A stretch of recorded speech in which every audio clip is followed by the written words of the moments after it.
রাসূলের সাহাবী হযরত আব্দুল্লাহ ইবনে মাসউদ রাদিয়াল্লাহু তাআলা আনহু, যার ব্যাপারে বলা হয়েছে এই উম্মতের ভিতরে সবচেয়ে ফকিহ ছিলেন, সবচেয়ে বড় ফকিহ ছিলেন হযরত আব্দুল্লাহ ইবনে মাসউদ। হযরত আব্দুল্লাহ ইবনে মাসউদ রাদিয়াল্লাহু তাআলা আনহু যখন ইন্তেকালের শয্যায় শায়িত, সংকটাপন্ন, আর বেশি সময় বাকি নাই, তখন ইসলাম জগতের তৃতীয় খলিফা হযরত উসমান ইবনে নুরাইন রাদিয়াল্লাহু তাআলা আনহুর শাসনামল চলছে। হযরত উসমান তাকে দেখার জন্য গেছেন। খুব কান পেতে হৃদয়ের কান দিয়ে শুনবেন।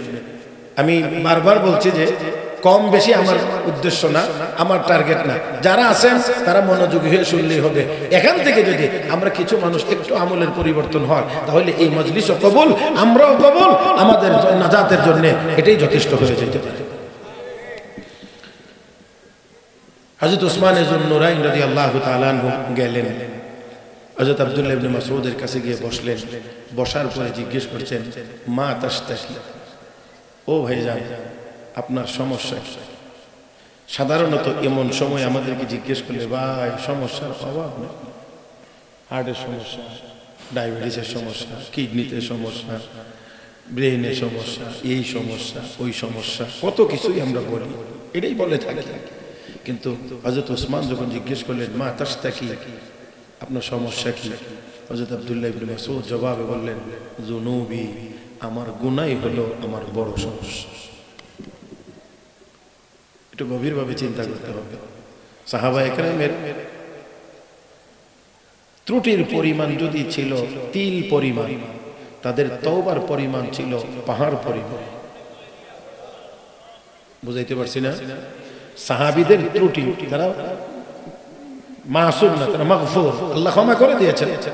তাদের ত্রুটি যদি ছিল তিল পরিমাণ, তাদের তওবা ছিল পাহাড় পরিমাণ।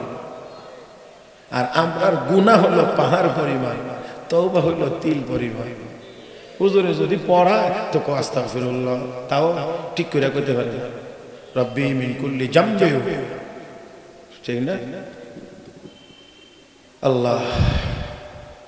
হযরত উসমান বলেন মা তাশতাকি, ও ভাই আব্দুল্লাহ আপনার সমস্যা কি? যুনুবি, আমার গুনাহ হলো আমার বড় সমস্যা। আর আমরা হাজারো গুনার ভিতরে ডুবে আছি, কিন্তু কোন অসুবিধার সম্মুখীন হলে গিয়ে কয় হুজুর এত বড় বিপদে কেন বললাম?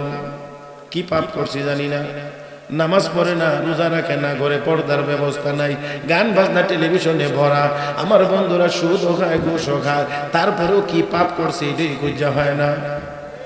কথা কয় না, এটাই খোঁজ করে পায় না। এত গুনাহ থাকার পরেও কি গুনাহ, কি পাপ যে করছি জানি না।